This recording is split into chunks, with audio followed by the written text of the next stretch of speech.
The Chinook helicopter's rotors threw up clouds of Afghan dust as it touched down on the landing pad at Forward Operating Base Viper. Chief Petty Officer Marcus Ghost Brennan was the last to disembark, moving with the unhurried confidence of a man who had made this journey too many times to count. At 38, he was older than most of the operators on base by at least a decade, and his weathered face showed every year of service in the lines around his eyes and the gray threading through his close-cropped beard. He carried minimal gear, a worn rucksack, a tactical vest that had seen better days, and a battered rifle case that looked like it had survived multiple wars, which, in fact, it had. The base was a testament to America's enduring presence in the region, a cluster of hardened structures, HESCO barriers and watchtowers carved into the mountainside. Personnel moved with purpose between buildings, and the distant thump of artillery fire echoed through the valley like an irregular heartbeat. Brennan had been on dozens of bases just like this one, scattered across Iraq and Afghanistan. They all smelled the same: diesel fuel, dust, and determination. Lieutenant Colonel Sarah Chen met him at the landing pad, her handshake firm and professional. "Chief Brennan, thank you for coming." "Ma'am," Brennan replied simply. He could see the weight she carried in her eyes. This wasn't just another mission for her, and they both knew it. "Briefing is at 1600 hours. Get yourself settled. The Armory is Building 3. She paused, studying his face. "It's good to have you here, Ghost." He nodded, recognizing the unspoken meaning behind her words. Tommy's sister didn't need to say his name for it to hang between them like morning fog. The Armory was cooler than the outside air, thick concrete walls providing relief from the afternoon heat. A handful of operators were already there, maintaining weapons and checking gear. They looked up as Brennan entered, their conversations faltering as they took in the new arrival.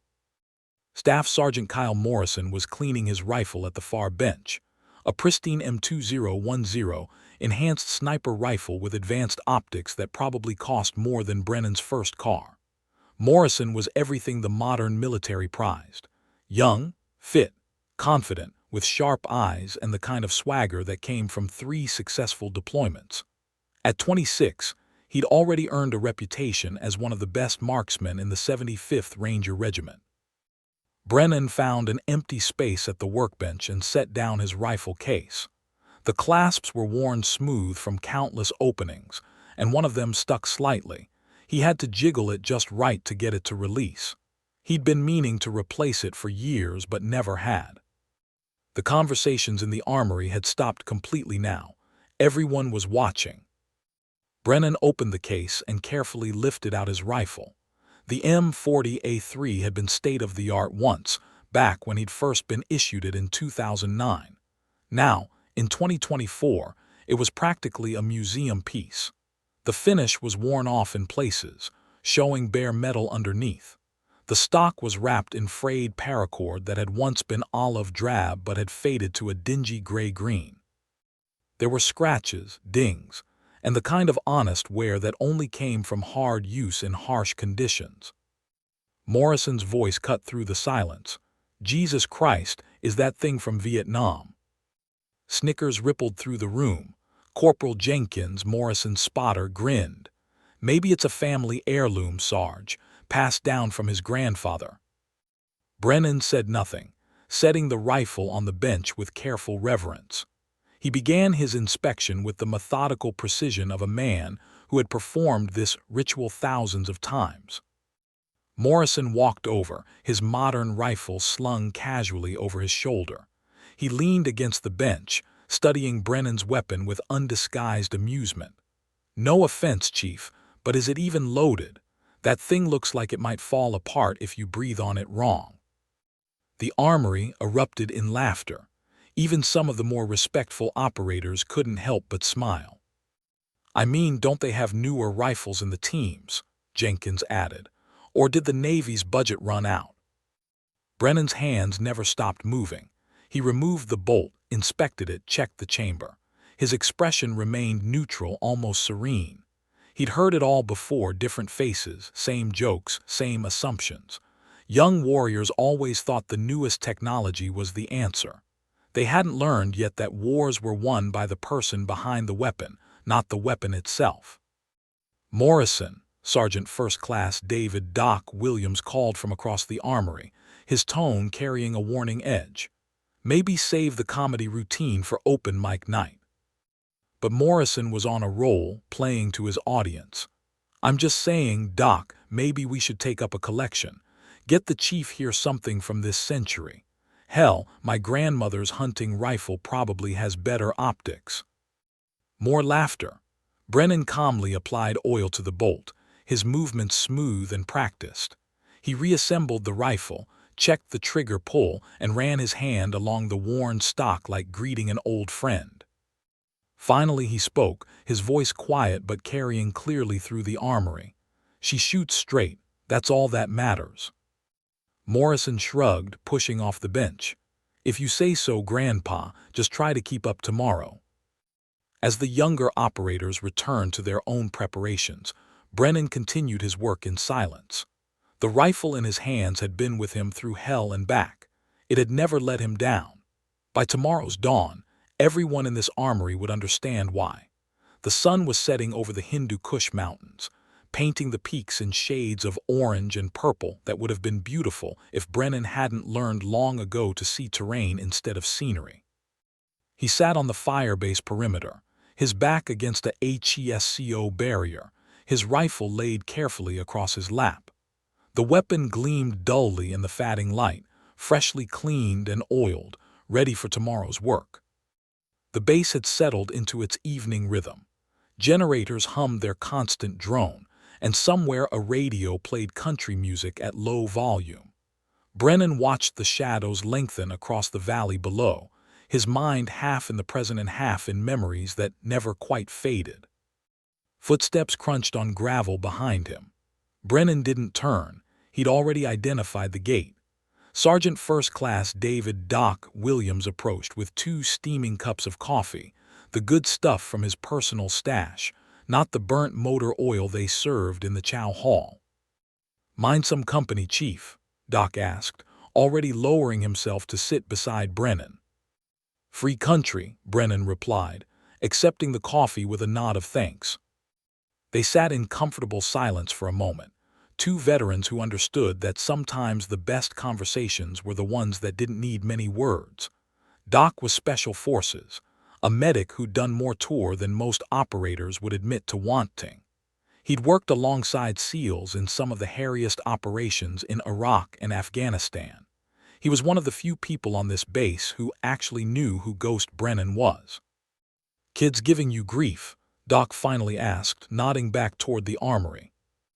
"They're not kids, just young." Brennan sipped his coffee. "And they're not wrong, this rifle is old." "Old doesn't mean obsolete." Doc studied the weapon across Brennan's lap. "That's the one, isn't it? From Ramadi." Brennan's jaw tightened slightly, the only sign that Doc had touched something deep. "Yeah, this is the one." Doc had heard the stories, of course. Everyone in the Special Operations community had heard about Ghost Brennan's time in Ramadi during the surge. 63 confirmed kills in 8 months. An entire insurgent cell neutralized. American lives saved by the dozens because one SEAL sniper could reach out and touch someone at distances that seemed impossible. There were officers at JSOC who still used Brennan's after-action reports as teaching tools. "How many missions has she been on?" Doc asked quietly. Brennan was silent for a long moment, his fingers absently tracing a particular scratch on the stock, a long gouge that had come from a piece of shrapnel in Fallujah back in 2010. "Stopped counting after 100. Somewhere between Iraq and Afghanistan the numbers just stopped mattering." "But the rifle mattered." "Yeah," Brennan's voice softened. "The rifle mattered." Doc waited, knowing there was more. "Got issued this weapon in 2009, right before my 3rd deployment," Brennan said, his eyes distant. "Broke it in during urban operations in Fallujah. By the time we got to Ramadi, we understood each other." He paused, his thumb running over the wrapped paracord. My spotter, Tommy Chen, he helped me wrap this cord after a mission went bad. We'd been pinned down for 6 hours and the original stock wrap got torn to hell. Tommy said we needed to make it right, make it whole again. Doc went very still. He knew that name. Everyone who'd been paying attention knew that name. The lieutenant colonel's brother, Doc said softly.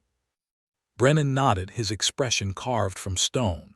Little brother, Tommy was 24, best spotter I ever worked with, could read wind like he was born to it, always had my back, always knew what I needed before I needed it.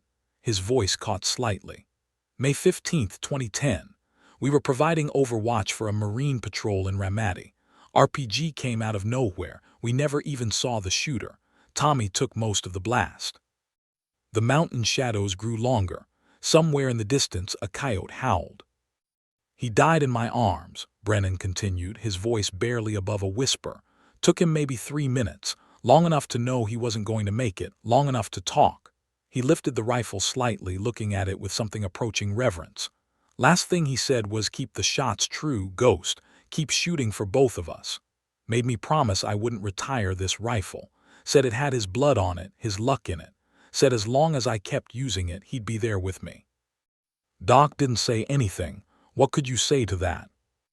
I tried to retire from the teams 5 years ago, Brennan said. Bought a cabin in Montana, went fishing, tried to be normal. But this rifle sat in my closet and Tommy's promise sat in my head. When Sarah, Lieutenant Colonel Chen, reached out about this mission, said she needed someone she could trust, someone who understood what was at stake. He trailed off. I couldn't say no, not to Tommy's sister, not when I'm still keeping his promise. Back in the barracks, Morrison and his crew were probably still laughing about the old man with the antique rifle. They were still playing cards, still confident in their youth and their modern equipment. They had no idea that the weathered seal on the perimeter carried ghosts with him, or that those ghosts made him more dangerous than any piece of technology ever could. Doc raised his coffee cup in a small salute. Tommy chose well. That rifle's in the right hands. Brennan returned the gesture, then went back to watching the mountains. Tomorrow would come soon enough. And when it did, he'd keep his promise one more time. At 200 hours, forward operating base Viper came alive with silent, purposeful movement. The operation had been planned down to the minute, every contingency mapped, every role assigned. 18 operators prepared to move out under the cover of darkness, a joint task force that represented some of America's finest: Navy SEALs, Army Rangers, Marine Scout Snipers, and Special Forces. Brennan stood in the staging area, checking his gear with the ritualistic precision that had kept him alive through countless missions. His plate carrier was worn but functional, his radio tested and retested. The 15-year-old rifle was slung across his chest, 5 magazines of 7.62 ammunition distributed across his vest. He traveled light. Experience had taught him that mobility often mattered more than firepower. Lieutenant Colonel Chen gave the final briefing in the Tactical Operations Center, her voice calm and authoritative. Target is Khalid Mansour, Taliban commander responsible for coordinating IED networks across 3 provinces. Intelligence puts him at this compound. She pointed to the satellite imagery displayed on the screen. 15 kilometers northeast in the valley. Mansour meets with his cell leaders tonight. We hit them at dawn when they're tired and off guard. The plan was straightforward on paper. Assault team would approach from the south, breach the compound, and secure the target. 2 sniper teams would provide overwatch from elevated positions, Morrison and Jenkins in primary position, Brennan in secondary. Quick reaction force would stand by for extraction if things went sideways. Rules of engagement are weapons-free on military-age males within the compound, Chen continued. But I want Mansour alive if possible. He's got intelligence on supply routes we desperately need. Her eyes found Brennan's across the room. Ghost, you're our insurance policy. Secondary overwatch 1,200 meters out. If everything goes to hell, you're the guardian angel. Morrison muttered something to Jenkins that Brennan didn't catch, but the smirk on the younger ranger's face said enough. They thought 1,200 meters was too far to be useful, especially with outdated equipment. They thought Brennan was being put out to pasture, given a position where he couldn't screw anything up. They'd learn. At 2:15, the task force moved out through the wire in a staggered column. Night vision devices turned the darkness into a green-tinted world of shadows and shapes. The terrain was brutal, steep ravines, loose shale and rocks that seemed designed to twist ankles and make noise. The younger operators moved with confidence, but Brennan could hear them. Equipment rattling, boots scuffing stone, the occasional grunt of effort. He moved like a ghost, his namesake earned through decades of practice. Each footfall was deliberate, weight distributed to minimize sound. His rifle was tucked tight against his body, controlled, never clattering against his gear. This was the art that couldn't be taught in training. It had to be lived, earned through hundreds of patrols where noise meant death. Doc Williams, walking point with the assault element, occasionally glanced back. Even with night vision, Brennan was hard to track. The old SEAL seemed to drift between shadows, barely disturbing the landscape he passed through. They crossed a dry wadi at 2:45, then began the ascent up the ridgeline that would take them to their overwatch positions. The compound came into view below, a cluster of mud brick buildings surrounded by a low wall, lights burning in two of the structures. Vehicles were parked in a courtyard. Through his night vision, Brennan could make out sentries on the walls, maybe 3 or 4, smoking cigarettes and talking. Morrison and Jenkins peeled off first, heading to a rocky outcrop 800 meters from the target. It was a textbook sniper hide. Good cover, multiple angles on the compound, close enough for reliable shots with modern equipment. Morrison gave Brennan a casual salute as they separated, the gesture just mocking enough to sting. Brennan continued climbing with 2 rangers who would help him establish his position. His hide was another 400 meters beyond Morrison's, higher up the mountain, tucked into a cluster of boulders that would provide concealment and protection. At 1,200 meters, most snipers would consider it the edge of effective range, especially with older rifles and ammunition. But Brennan had made shots at this distance before. The rifle in his hands had reached out this far in Ramadi, in Fallujah, in a dozen other places whose names were classified. He knew its ballistics like he knew his own heartbeat. Every quirk, every tendency, the way it pulled slightly left at extreme range, the way the trigger broke after exactly 4 pounds of pressure. By 4:45, Brennan was settled into his hide. The 2 rangers who'd helped him establish position melted back down the mountain to join the assault element. He was alone now, just him and his rifle and the darkness before dawn. He laid out his equipment with practiced efficiency. Spotting scope, range finder, ammunition, water. Everything within easy reach, nothing that would create a silhouette or reflection. Through his scope, he surveyed the compound. Lights still burned. Sentries had changed shift, fresher men now, more alert.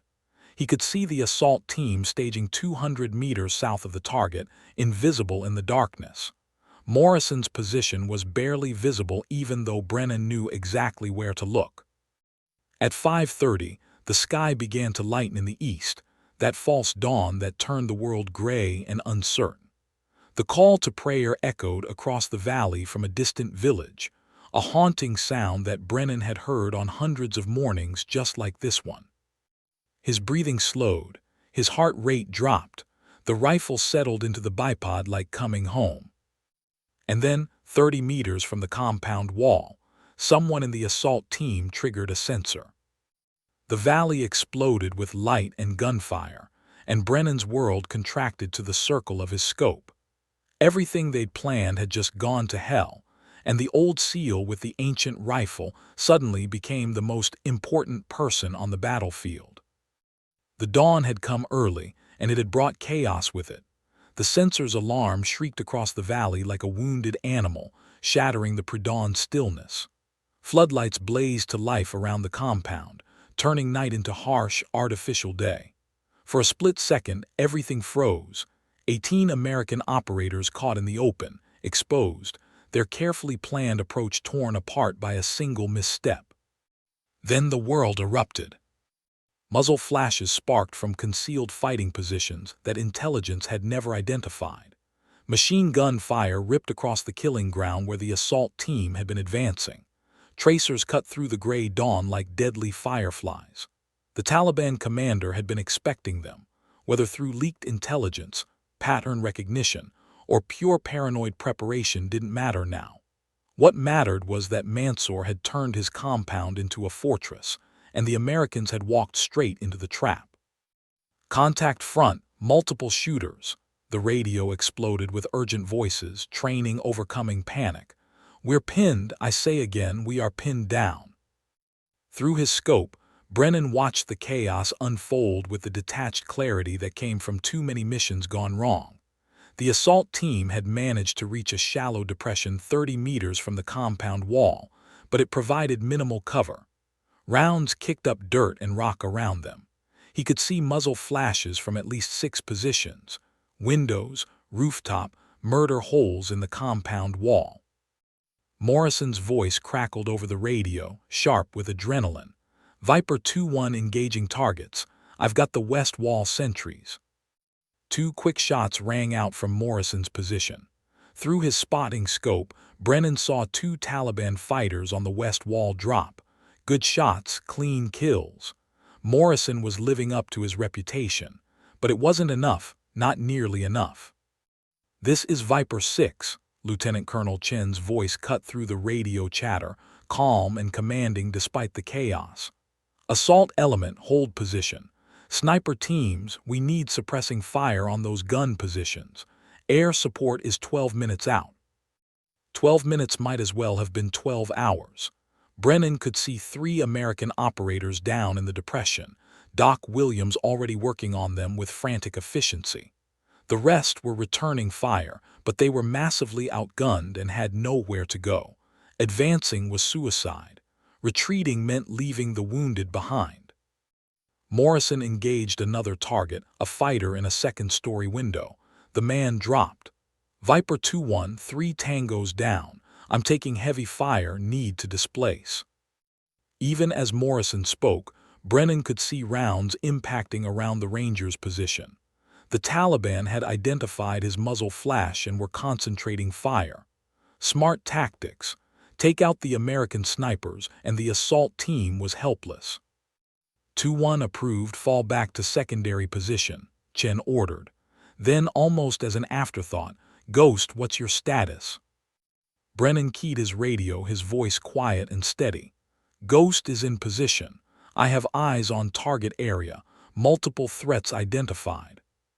Can you provide support? There was something in Chen's voice, not doubt exactly, but uncertainty.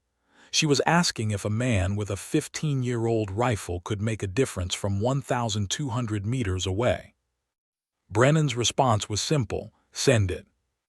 Through his scope, he tracked the battlefield with the cold calculation of a man who'd done this too many times to count. Morrison was displacing, moving to a new height about 50 meters from his original position. Good, he'd be out of action for at least 3 minutes. The assault team was still pinned. And there, Brennan's scope found what he was looking for. A Taliban fighter emerged onto the compound's flat rooftop, hefting an RPG-7 onto his shoulder. The weapon was pointed directly at the depression where the assault team huddled. At this range, the RPG would turn that shallow dip in the earth into a tomb. The rangefinder read 1,247 meters. Wind was picking up with the dawn, maybe 8 miles per hour from the east, gusting to 12. Temperature was rising as the sun crept toward the horizon, which meant the air density was changing, which meant his bullet's trajectory would shift. His scope's markings were worn smooth in places from years of use. The rifle's barrel had thousands of rounds through it, enough to create a slight bend that pulled shots left at extreme range. Any other sniper might have hesitated. The shot was at the edge of possibility, too far, too many variables, too much that could go wrong. Morrison, with his modern equipment and advanced ballistics computer, probably wouldn't have attempted it.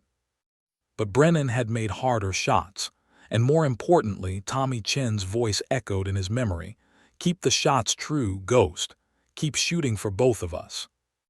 Brennan chambered a round with practiced smoothness. The bolt action was worn silk smooth from 15 years of operation. He settled the crosshairs on the fighter with the RPG, making his calculations with a speed that came from muscle memory and hard-won experience. Drop, 4 mils. Windage, 1.5 mils right to compensate for the breeze.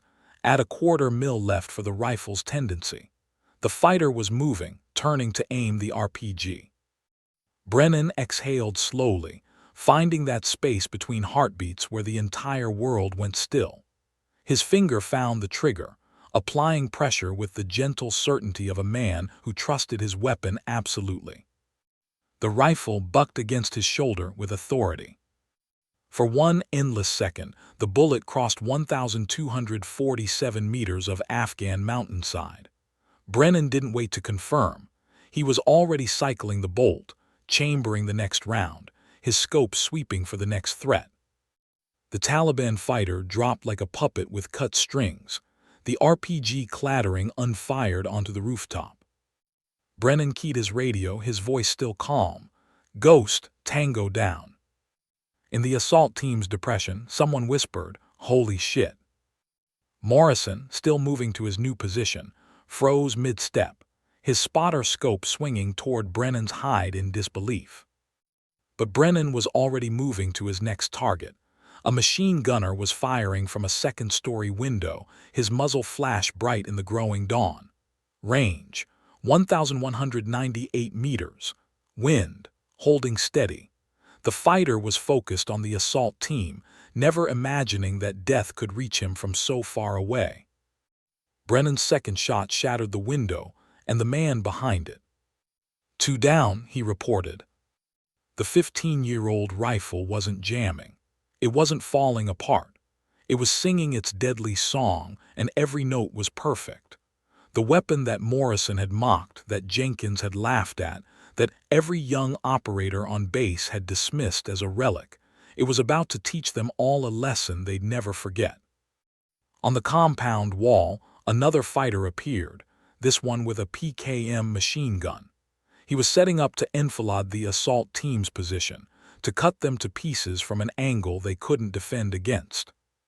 Brennan was already adjusting his aim. "3," he said quietly, and squeezed the trigger again. The battle was far from over, but the balance had just shifted. The old man with the antique rifle had entered the fight, and the Taliban were about to learn what Ghost Brennan's younger colleagues were only beginning to understand, that true lethality came not from equipment, but from the warrior who wielded it. The third Taliban fighter fell from the compound wall before his finger ever reached the PKM's trigger. Brennan cycled the bolt with mechanical precision, the brass casing ejecting in a golden arc that caught the early morning light. The spent round clinked against the rocks beside him, a sound he'd heard thousands of times, as familiar as his own breathing. "Ghost, 3 tangos down," he reported, his voice carrying the same inflection as if he were ordering breakfast. "Machine gun nest neutralized." In his new position 50 meters from his original hide, Morrison pressed his eye to his spotting scope, tracking back to find Brennan's location. He could barely see the seal, just a darker shadow among the boulders at 1,200 meters. Yet from that impossible distance, the old operator was dropping targets that Morrison himself would have struggled to engage. "Jenkins, you seeing this?" Morrison breathed into his radio. "Yeah, Sarge, I'm seeing it. I just don't believe it." Through Brennan's scope, the battlefield laid itself bare. Years of experience allowed him to read the chaos like a familiar book, where fighters would appear, how they'd move, what they'd do next. The Taliban were well-trained, disciplined, but they were fighting in patterns he'd seen 100 times before in Ramadi, Fallujah, and a dozen other urban battlefields. A door opened on the compound's north side. A fighter emerged, AK-47 in hand, moving toward a position that would flank the assault team. He thought he was safe, thought the building provided cover from the American positions. He was wrong. Brennan's fourth shot took him in the chest before he'd made it 3 steps. The man collapsed in the doorway, his weapon clattering on the concrete. 4 down, north entrance clear, Brennan reported. Ghost, this is Viper 6. Chen's voice carried a note of controlled amazement. Keep doing whatever you're doing. Assault team, prepare to displace on Ghosts covering fire. Doc Williams, still working on the wounded in the shallow depression, allowed himself a grim smile. He'd known what Ghost Brennan was capable of. The young bucks were getting their education the hard way. Morrison had finally set up in his secondary position, but he was seeing the battlefield through new eyes now. Every time he acquired a target, Brennan had already engaged it. The old SEAL was operating at a tempo that seemed impossible, identifying threats, calculating range and windage, firing, and moving to the next target with a speed that defied the methodical nature of precision shooting. Viper 2-1 has targets, Morrison called out, trying to re-establish his role. He'd found 2 fighters moving along the compound's east wall. He fired, dropped one. Good shot. Clean kill. He was cycling his bolt when the second fighter fell. Morrison's scope swung to Brennan's position. The old man had taken the shot a split second after Morrison's, engaging the same threat Morrison had identified. Sorry 2-1, didn't know you had him. Brennan's voice held the faintest hint of apology. Morrison felt something he hadn't experienced in years: inadequacy. Here he was with a rifle that cost 3 times what Brennan's was worth, with optics that could practically shoot for him, with every technological advantage the military could provide, and he was being outperformed by a man with a weapon that belonged in a museum. The assault team began their displacement, moving in bounds while Brennan's rifle spoke its steady rhythm. A fighter appeared in a window down, another on the rooftop down, a third trying to maneuver around the west side, down before he cleared the corner. Ghost, 7 tangos down, Brennan reported. His voice remained calm, but there was something else there now, a cold focus, a machine-like precision that came from years of turning this violent art into a science. Jenkins, watching through his spotting scope, whispered into his radio, "Sarge, every shot is a hit, every single one. I've never seen anything like this." Morrison didn't respond. He was too busy watching a master class in combat marksmanship unfold before his eyes. Brennan wasn't just shooting, he was conducting the battle, his rifle the baton that directed the symphony of violence below. The assault team made it to better cover, a rock formation that provided actual protection. 2 more wounded were being treated, but they were out of the immediate kill zone. The situation had gone from desperate to merely critical, and it was all because of one SEAL and his 15-year-old rifle. Viper 6, this is Ghost, Brennan called. I've got movement at the secondary compound, 400 meters northeast of primary target. Vehicle starting up. Looks like someone's trying to leave the party early. Chen's voice snapped with urgency. Can you confirm if it's Mansour? Negative visual ID from this angle, but intel said he'd have an escape route. This matches the pattern. There was a pause as Chen processed the information.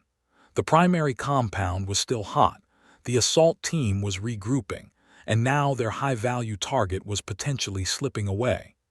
Air support was still 8 minutes out, might as well be 8 years if Mansour made it to the vehicle and disappeared into the mountains. All elements be advised, HVT possibly escaping to secondary location, Chen transmitted. Ghost, can you interdict? Brennan swung his scope to the secondary compound. It was a smaller structure, little more than a fortified farmhouse. He could see figures moving near a Toyota pickup truck. One of them wore the distinctive white vest that matched intelligence photos of Khalid Mansour. Range, 1,450 meters. It would be the longest combat shot he'd ever attempted. The wind was gusting harder now as the sun rose higher, 15 miles per hour with eddies and swirls caused by the mountain terrain. The air was warming, changing density. At 1,450 meters, his bullet would be in flight for nearly 2 full seconds, an eternity for things to go wrong. Morrison's voice crackled over the radio. "Ghost, that shot's impossible. Wait for air support." Brennan studied the target through his scope. The man in the white vest was walking toward the truck with purpose. In 30 seconds, maybe less, he'd be in the vehicle. In a minute, he'd be gone, disappearing into terrain where even helicopters would struggle to find him. More Americans would die from his IED networks. More families would get that knock on the door, that folded flag, that carefully worded letter of condolence. Tommy Chen's voice echoed in Brennan's memory. "Keep the shots true, Ghost." -21, Brennan replied quietly. "We can't wait." He made his calculations, factoring in every variable he'd learned over 15 years and hundreds of missions. The drop at this range would be massive, nearly 6 mils. The wind would push the bullet right, but the gusts were inconsistent. He'd have to time it, wait for a lull. And then there was the rifle's own personality, that slight pull to the left that only he knew about, that only he could compensate for. His finger found the trigger. The world narrowed to the crosshairs, the target, the wind, the mathematics of death. In the assault team's position, operators watched through their optics, holding their breath. In his hide, Morrison watched too, certain he was about to witness a miss, perhaps even feel a grudging relief that the old man was human after all. But Brennan exhaled slowly, found that perfect moment between heartbeats, and sent his promise to Tommy Chen flying across nearly a mile of Afghan mountainside. The world contracted to the size of Brennan's scope reticle. Everything else, the radio chatter, the distant gunfire, the pounding of his own heart, faded into background static. There was only the target, the wind, and the mathematics that would bridge the 1,450 meters between them. Through the Schmidt and Bender scope that had seen better days, its glass scratched but still functional, Brennan studied Khalid Mansour. The Taliban commander was moving with the casual confidence of a man who believed he'd already escaped. He was 20 feet from the Toyota pickup, close enough that Brennan could see him gesturing to his driver, hurrying the man along. The wind was the problem. It always was at extreme range. Brennan watched the dust devils dancing in the valley, saw how the smoke from the compound fire drifted and swirled. 15 miles per hour base wind from the east, but the mountain terrain created eddies and channels that made the gusts unpredictable. At 1,450 meters, the bullet would be in flight for 1.8 seconds, enough time for the wind to push it 3 feet or more off target. "Ghost, air support is 6 minutes out," Chen's voice filtered through his consciousness. "If you don't have a shot, stand by for the birds." 6 minutes. Mansour would be gone in 1. Brennan had seen it before, high-value targets who slipped away, only to resurface months later with American blood on their hands. The IED networks Mansour controlled had killed 17 Americans in the past 3 months alone. Young soldiers, most of them barely old enough to drink legally. Kids like Tommy Chen had been. Morrison's voice cut through again, sharper now. "Ghost, I'm telling you that shot is impossible with your setup. The wind alone." 2-1, maintain radio discipline, Chen snapped. Then softer, "Ghost, it's your call." Brennan didn't respond. He was in that place now, that zone where conscious thought gave way to instinct honed by thousands of hours behind a rifle. His left hand made microscopic adjustments to the scope's turrets, dialing in the elevation. 6 mils of drop, accounting for the bullet's ballistic arc. The windage was harder. He settled on 1.8 mils right, but it was a guess based on feel as much as science. The rifle itself was a known quantity. The barrel had 4,247 rounds through it. Brennan had kept count in a small notebook, documenting every range session, every mission. The rifling was worn but still functional. The barrel had a slight curve, imperceptible to the eye but real nonetheless, causing shots to drift left at extreme range. He compensated, adding another 1/4 mil to his windage. Mansour reached the truck, his hand on the door handle. Through the worn stock pressed against his cheek, Brennan could feel every scratch, every groove, every memory. Fallujah, when this rifle had put down a sniper who'd killed 3 Marines. Ramadi, when it had reached out through a sandstorm to stop a truck bomb.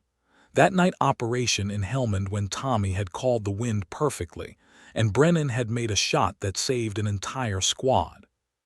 Tommy's voice, "Keep the shots true, Ghost. Keep shooting for both of us." The wind shifted. Brennan felt it on his face, saw the dust settle for just a moment. The crosshairs steadied on Mansour's center mass, aiming for the torso, not the head. At this range, a torso shot was difficult enough. The target was moving, starting to climb into the truck. Brennan's breathing slowed to nothing. His heart rate dropped. The trigger was a familiar friend under his finger, 4 pounds of pressure, the break as clean now as it had been when the rifle was new. Time seemed to slow, the way it always did in these moments. In Morrison's hide, the young ranger watched through his scope, his jaw clenched. Part of him wanted Brennan to miss, wanted validation that modern equipment mattered, that youth and technology weren't being bested by age and obsolescence. But another part, the part that respected the warrior's craft, wanted to see if the impossible could be done. Mansour was halfway into the truck now, 1 foot on the running board. Brennan squeezed. The rifle roared, the recoil familiar and manageable after 15 years of partnership. The scope lifted with the recoil, then settled back. Through long practice, Brennan had chambered another round before the scope even stabilized, ready for a follow-up shot if needed. But he didn't need his scope to know. The rifle had felt right. The wind had been perfect. The calculations had been sound. The bullet crossed 1,450 meters in 1.8 seconds, dropping 6 feet from its initial trajectory, drifting right in the wind before Brennan's correction brought it back to center. It covered the distance faster than sound, faster than thought, carrying with it 15 years of practice, Tommy Chen's promise, and the cold mathematics of death. Through the scope, Brennan watched Khalid Mansour jerk backward, propelled by the impact. The Taliban commander's white vest bloomed red as he fell away from the truck, collapsing onto the dusty ground. His driver dove for cover. Other fighters scattered, suddenly aware that death could reach them from distances they'd thought impossible. For 3 heartbeats, the radio was silent. Then Morrison's voice, stripped of all mockery, all confidence, reduced to simple awe, "Jesus Christ!" He made the shot. Brennan's voice was steady, professional, as if he just completed a routine training exercise rather than one of the most difficult combat shots in modern warfare.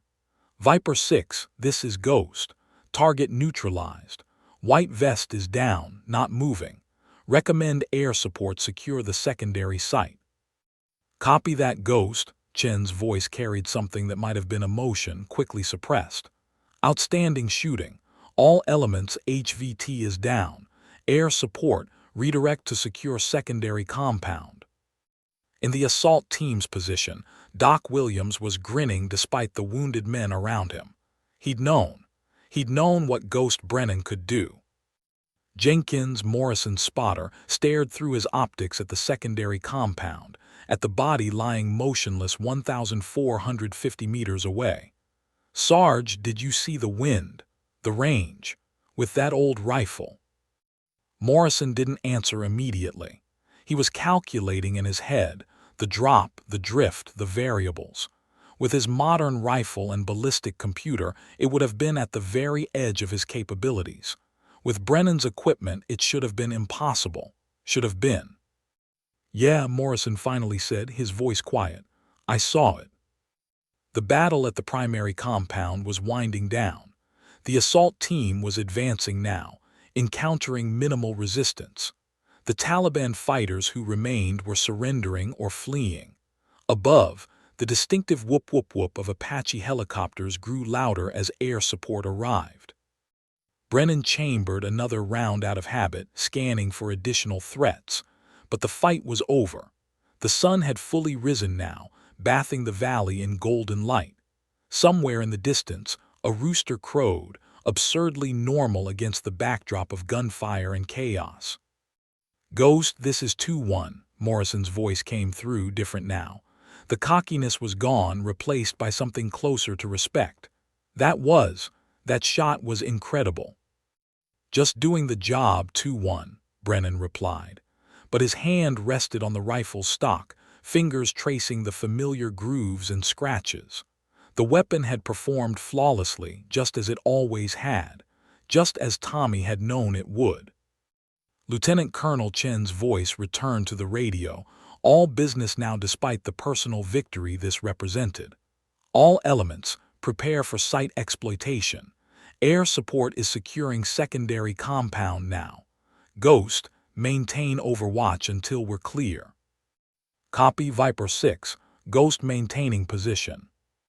Brennan settled back into his hide, his scope slowly panning across the battlefield.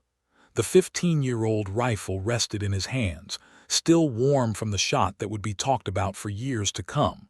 The weapon that Morrison had mocked, the rifle that Jenkins had laughed at, the antique that every young operator on the base had dismissed.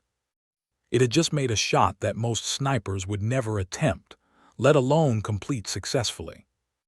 And somewhere, Brennan liked to think, Tommy Chen was smiling. The extraction proceeded with textbook efficiency. Apache helicopters circled overhead like guardian angels, their 30 cannons discouraging any remaining Taliban fighters from heroic gestures. The assault team secured both compounds, finding a treasure trove of intelligence, documents, laptops, cell phones, and enough information to dismantle IED networks across 3 provinces. 3 Americans had been wounded, none critically. Doc Williams had worked his magic in that depression under fire, keeping them stable until they could be evacuated. By 7:15 hours, the entire task force was moving back toward Fob Viper, carrying their wounded, their intelligence haul, and a new understanding of what they'd witnessed. Brennan walked back the same route he'd taken in darkness, the rifle now slung across his back. The sun was fully up, and the temperature was climbing toward the brutal heat that made Afghanistan feel like an oven by midday. His body ached with the familiar weariness that came after combat, the adrenaline crash, the muscle fatigue, the weight of mortality that always felt heavier in the aftermath.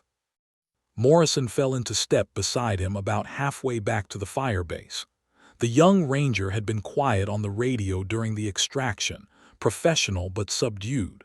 Now, walking side by side, he seemed to be struggling with something. "Chief," Morrison finally said, breaking the silence between them. Brennan glanced over, Staff Sergeant. "That shot, the one at 1,450 meters." Morrison paused, choosing his words carefully. "I ran the numbers, with the wind, the range, the variables. I'm not sure I could have made it with my rifle. Hell, I'm not sure anyone could have made it." "You would have figured it out," Brennan said simply. "You're a good shooter, got solid fundamentals." "But that's just it, it wasn't just the fundamentals, it was," Morrison gestured at the rifle on Brennan's back. "I spent all yesterday laughing at that weapon, called it an antique, said it probably wouldn't even function." He shook his head. "I owe you an apology, that rifle, what you did out there. I was wrong about everything."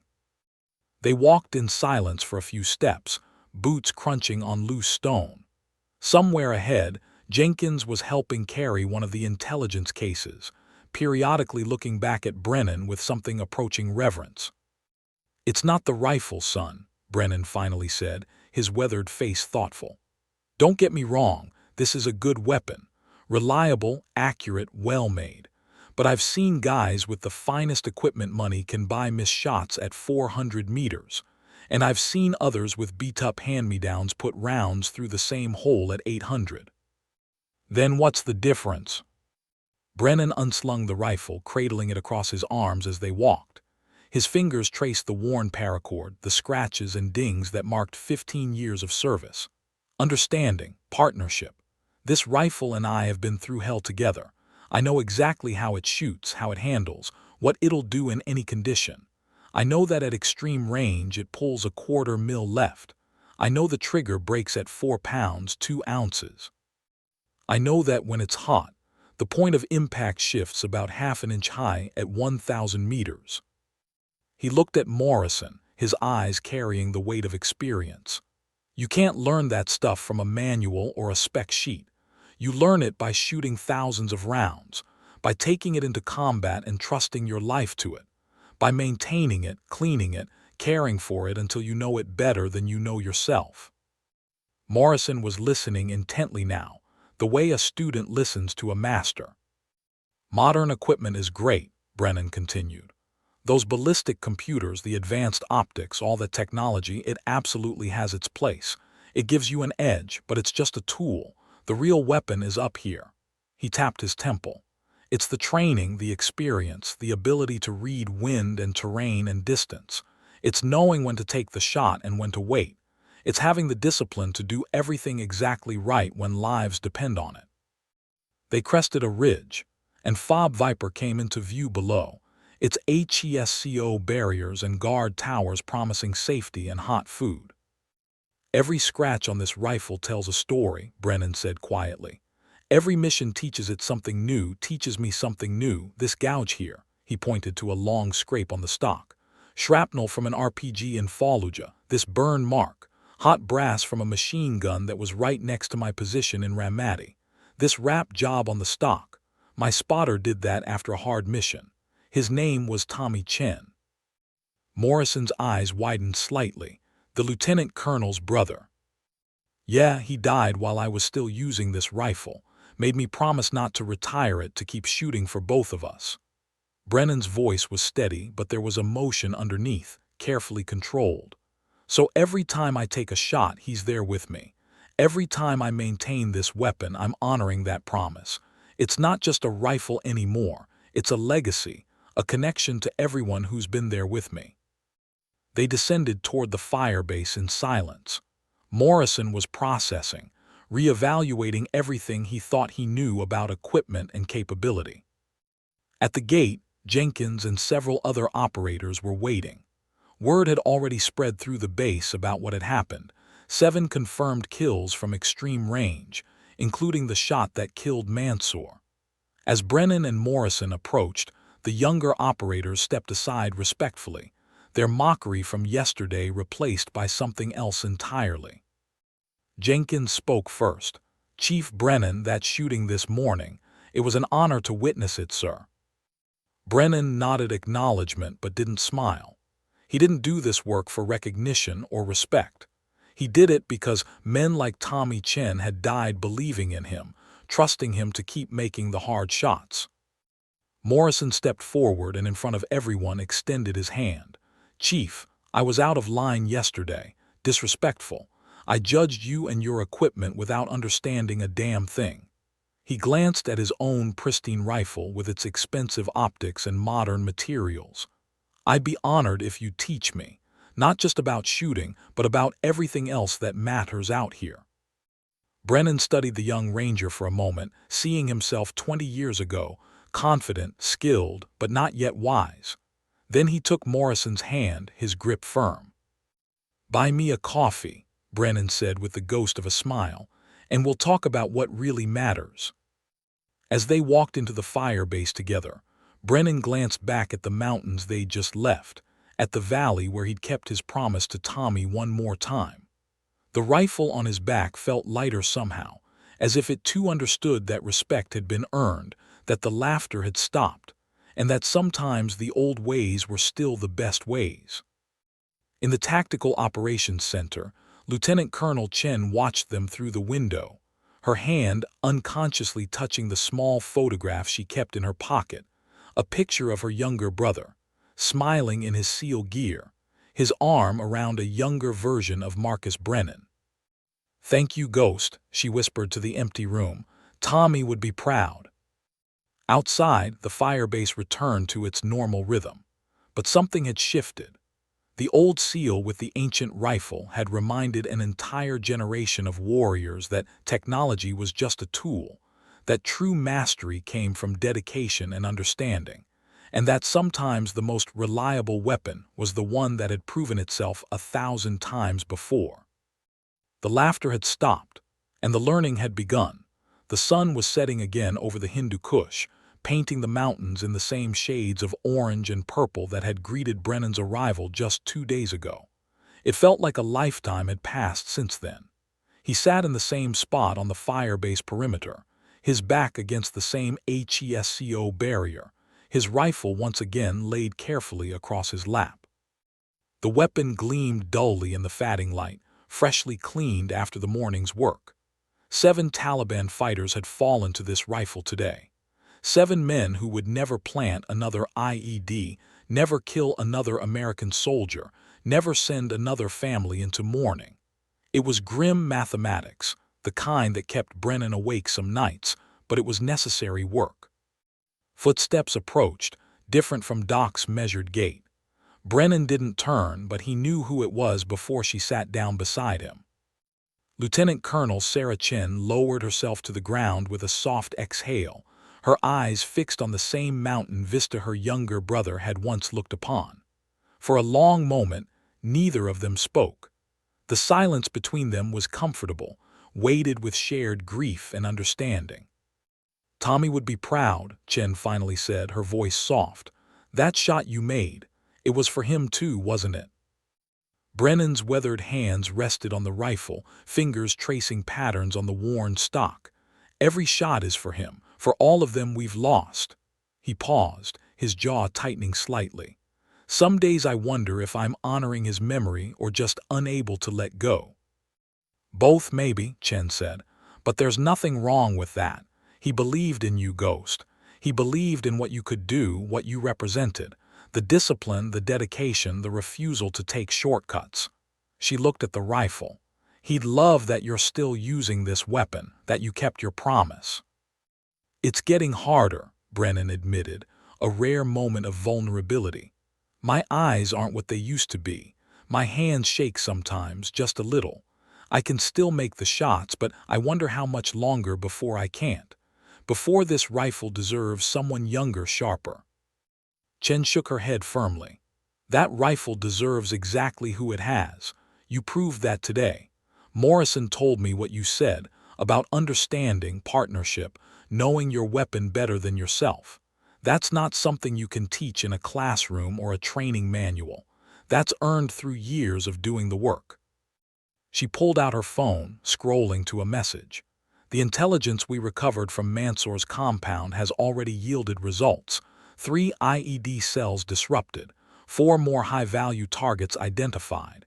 The analysts are saying this might be the biggest breakthrough in the region in 2 years. She looked at him directly. "You did that, Ghost. You and that 15-year-old rifle that everyone dismissed." Brennan allowed himself a small smile. "They're learning. Morrison's a good kid. He just needed to understand that the newest gear isn't always the best gear. That experience counts for something." "He's been talking about you all day," Chen said. "Word spread through the entire task force about that 1,450-meter shot.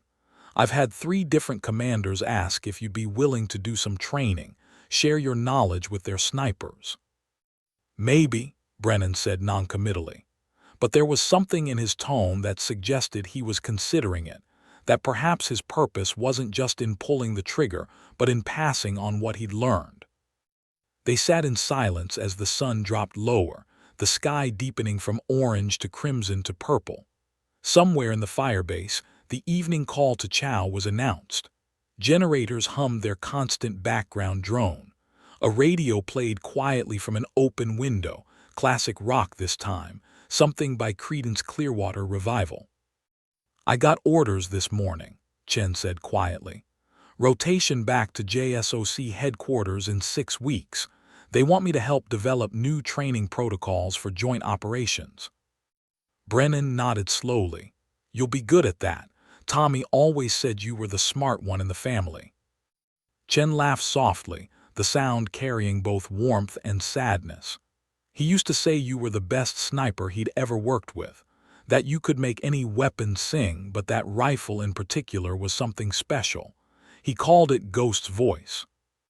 Brennan's hand stilled on the rifle's stock, emotion flickering across his weathered face before he controlled it. He had a way with words. He had a way with people, Chen corrected. He saw the best in everyone, believed in them even when they didn't believe in themselves. He saw that in you, Ghost. Saw that you weren't just a shooter. You were someone who understood the responsibility, the weight of every trigger pull. Someone who cared about every round, every mission, every life in the balance. The first stars were appearing in the darkening sky. Brennan could identify them automatically. Navigation training from SEAL school, reinforced by hundreds of nights in hostile territory, where the stars were the only reliable guides. "What will you do when you finally retire?" Chen asked. "For real this time?" Brennan considered the question, his eyes still on the mountains. "Montana, probably. The cabin's still there. Maybe teach some local kids to hunt, do some volunteer work with veterans, fish, read, try to sleep without reaching for a weapon." He paused. "But this rifle comes with me. I'll keep it clean, keep it ready, just in case." "Just in case of what?" "Just in case someone needs one more impossible shot," Brennan said with a slight smile. "Or just in case I need to remember who I was, what I did, what Tommy believed I could be." Chen stood, brushing dust from her uniform. "Get some rest, Ghost. We've got debriefing tomorrow, and then you're free to head back to the world if you want. But," she hesitated, "if you ever want to come back to teach or advise or just be here, the door's always open. Men like you are rare. We need to learn from you while we still can." Brennan nodded his thanks, watching as she walked back toward the command center. Then he was alone again with his rifle and his memories. In the barracks across the firebase, Morrison sat on his bunk, his own pristine rifle disassembled for cleaning. But he wasn't focused on his weapon. He was writing in a small notebook, documenting everything he'd learned from watching Brennan work. The wind calls, the breathing techniques, the way Ghost had made his calculations without computers or fancy gadgets, the discipline of knowing your weapon so intimately that it became an extension of yourself. Jenkins walked by, saw what Morrison was doing, and sat down beside him. "You really think we can learn to shoot like that?" Morrison looked up, his expression serious. "Maybe not exactly like that. Ghost has 20 years on us, thousands of missions we'll hopefully never see. But we can learn the principles. We can understand that it's not about having the newest gear. It's about mastering whatever gear we have. It's about discipline, dedication, and understanding that every shot matters." "The old man taught us something, didn't he?" Jenkins said quietly. "Yeah," Morrison agreed. "He taught us that sometimes the most powerful weapon isn't the rifle, it's the warrior behind it." Back on the perimeter, Brennan field stripped his rifle one final time, each movement a meditation, each piece a memory. The bolt carrier that had cycled thousands of rounds without failure. The barrel that had sent death across impossible distances. The stock that Tommy Chen had wrapped in paracord, that held the sweat and blood of a dozen missions.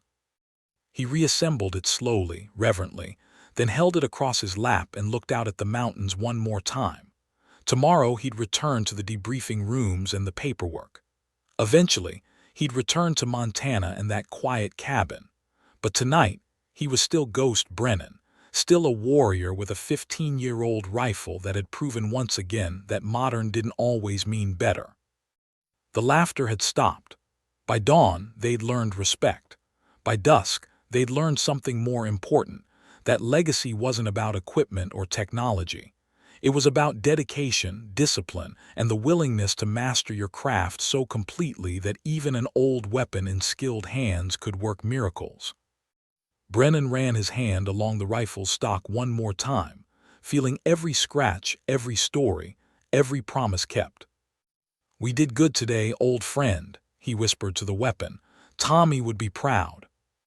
Somewhere in the darkening sky, a shooting star streaked across the heavens. Brennan chose to believe it was his spotter, his brother, his friend, giving one last signal that the shots had been true, that the promise had been kept, and that some things, some partnerships, transcended time and technology. The 15-year-old rifle had plenty of stories left to tell, and Ghost Brennan wasn't done writing them yet. The end.